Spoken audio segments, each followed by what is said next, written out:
2년 전일까요? 2015년 말에 언론을 통해서 이혼 의사를 밝혔는데 1년 반 만입니다. 왜 지금 오늘이 이 뉴스를 접하게 되는 걸까요? 예, 지난 19일에 서울가정법원에 이 조정 신청을 했다는 건데요. 네. 조정이라는 거는 이혼 소송에 가기 전에 중재 또는 조정의 방식, 그러니까 그 전 단계를 의미하는데요.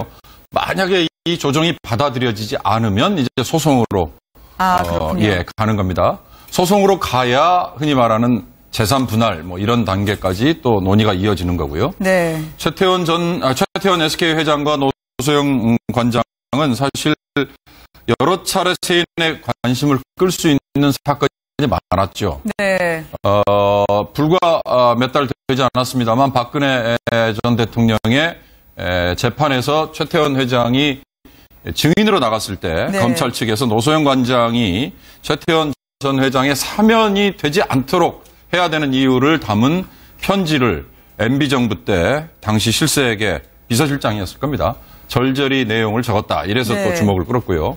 좀 더 거슬러 올라가면 2015년 말에 최태원 회장이 부인인 노소영 관장과 사실상 결별 상태고 이혼 직전 상태다.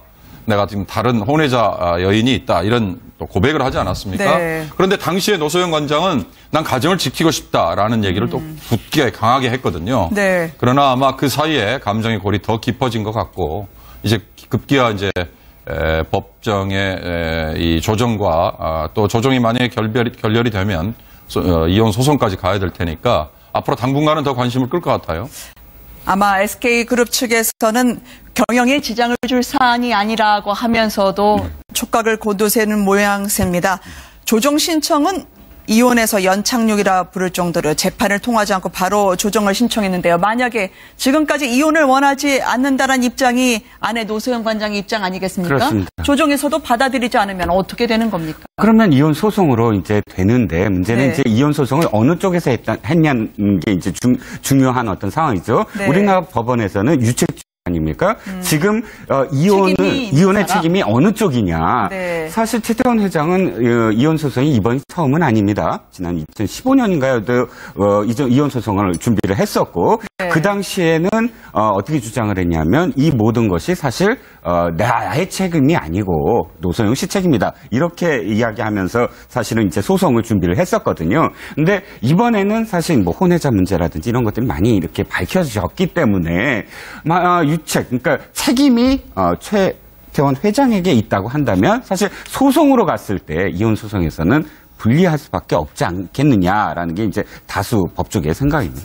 이혼 조정 이번 신청 대상에 재산 분할은 포함되어 있지 않다고 하더라고요. 최태원 회장 주식이 2015년 기준으로만 4조 2천억 정도 된다고 하는데 재산 관련해서는 어떻게 될까요? 또 앞으로 지금 성인이 된 자녀들, 1남 2녀가 있지 않겠습니까? 자녀들의 선택에 대해서도 많은 분들이 주목하실 것 같아요. 그러니까 그럴 수밖에 없는 것이요. 최태원 회장이 SK 지분을 갖고 있는 게 23% 정도거든요. 네. 물론 이제 그 친인척 사촌들이 갖고 있는 우월 지분도 물론 있기는 하지만 23%에서 만약에 재산 분할을 하게 될 경우에 특히 노소영 관장의 경우에는 노태우 전 대통령의 딸이기도 하잖아요. 그래서 노태우 대통령 집권 시절에 이 SK가 급성장을 하는데 나름 도움이 있었다고 하는 것들이 세간의 평이기 때문에 이번에 그렇군요. 유책주의로 만약에 최태민 회장이 이혼하는 데 있어서 최태원 회장이 이혼하는 데 있어서 굉장히 책임이 있다고 하게 될 경우에 만약에 네. 재산을 절반으로 뚝 잘라가지고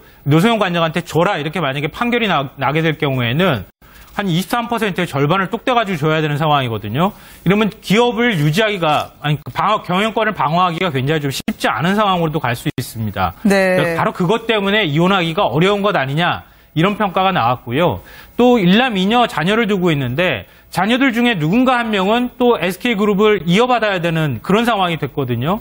근데 아버지 쪽으로 갈 것이냐 어머니 쪽에 더 마음을 둘 것이냐 이거에 따라서 또 이게 그 SK그룹을 앞으로 어떻게 이끌어 나갈 것인가에 대한 구도가 확 달라질 수 있기 때문에 그런 면에서 굉장히 좀 복잡한 문제가 될 것이다.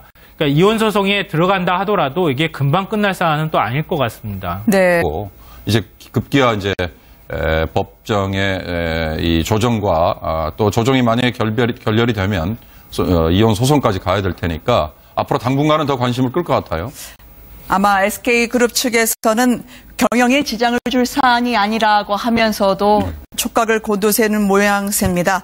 조정 신청은 이혼해서 연착륙이라 부를 정도로 재판을 통하지 않고 바로 조정을 신청했는데요. 만약에 지금까지 이혼을 원하지 않는다는 입장이 아내 노소영 관장의 입장 아니겠습니까? 그렇습니다. 조정에서도 받아들이지 않으면 어떻게 되는 겁니까? 그러면 이혼 소송으로 이제 되는데 문제는 네. 이제 이혼 소송을 어느 쪽에서 했냐는 게 이제 중요한 어떤 상황이죠. 네. 우리나라 법원에서는 유책 아닙니까? 지금 책임이 이혼의 있는 책임이 어느 쪽이냐? 네. 사실 최태원 회장은 이혼 소송이 이번이 처음은 아닙니다. 지난 2015년인가요? 이혼 소송을 준비를 했었고 네. 그 당시에는 어떻게 주장을 했냐면 이 모든 것이 사실 나의 책임이 아니고 노소영 씨 책임이다. 이렇게 이야기하면서 사실은 이제 소송을 준비를 했었거든요. 근데 이번에는 사실 뭐 혼외자 문제라든지 이런 것들이 많이 이렇게 밝혀졌기 때문에 유책, 그러니까 책임이 최태원 회장에게 있다고 한다면 사실 소송으로 갔을 때 이혼 소송에서는 불리할 수밖에 없지 않겠느냐라는 게 이제 다수 법조계의 생각입니다. 이혼 조정 이번 신청 대상에 재산 분할은 포함되어 있지 않다고 하더라고요. 최태원 회장 주식이 2015년 기준으로만 4조 2천억 정도 된다고 하는데 재산 관련해서는 어떻게 될까요? 또 앞으로 지금 성인이 된 자녀들, 1남 2녀가 있지 않겠습니까? 자녀들의 선택에 대해서도 많은 분들이 주목하실 것 같아요. 그러니까 그럴 수밖에 없는 것이요. 최태원 회장이 SK 지분을 갖고 있는 게 23% 정도거든요. 네. 물론 이제 그 친인척 사촌들이 갖고 있는 우월 지분도 물론 있기는 하지만 23%에서 만약에 재산 분할을 하게 될 경우에 특히 노소영 관장의 경우에는 이 노태우 전 대통령의 딸이기도 하잖아요. 그래서 노태우 전 대통령, 그러니까 노태우 대통령 집권 시절에 이 SK가 급성장을 하는데 나름 도움이 있었다고 하는 것들이 세간의 평이기 때문에 이번에 그렇군요. 유책주의로 만약에 최태민 회장이 이혼하는 데 있어서 최태원 회장이 이혼하는 데 있어서 굉장히 2년 전일까요? 2015년 말에 언론을 통해서 이혼 의사를 밝혔는데 1년 반 만입니다. 왜 지금 오늘이 이 뉴스를 접하게 되는 걸까요? 예, 지난 19일에 서울가정법원에 이 조정 신청을 했다는 건데요. 네. 조정이라는 거는 이혼 소송에 가기 전에 중재 또는 조정의 방식, 그러니까 그 전 단계를 의미하는데요. 만약에 이 조정이 받아들여지지 않으면 이제 소송으로 그렇군요. 가는 겁니다. 소송으로 가야 흔히 말하는 재산 분할 뭐 이런 단계까지 또 논의가 이어지는 거고요. 네. 최태원 SK 회장과 노소영 관장은 사실 여러 차례 세인의 관심을 끌 수 있는 사건이 많았죠. 네. 불과 몇 달 되지 않았습니다만 박근혜 전 대통령의 재판에서 최태원 회장이 증인으로 나갔을 때 네. 검찰 측에서 노소영 관장이 최태원 전 회장의 사면이 되지 않도록 해야 되는 이유를 담은 편지를 MB정부 때 당시 실세에게 비서실장이었을 겁니다. 절절히 내용을 적었다. 이래서 네. 또 주목을 끌었고요. 좀 더 거슬러 올라가면 2015년 말에 최태원 회장이 부인인 노소영 관장과 사실상 결별 상태고 이혼 직전 상태다. 내가 지금 다른 혼외자 여인이 있다. 이런 또 고백을 하지 않았습니까? 네. 그런데 당시에 노소영 관장은 난 가정을 지키고 싶다라는 얘기를 또 굳게 강하게 했거든요. 네. 그러나 아마 그 사이에 감정의 골이 더 깊어진 것 같고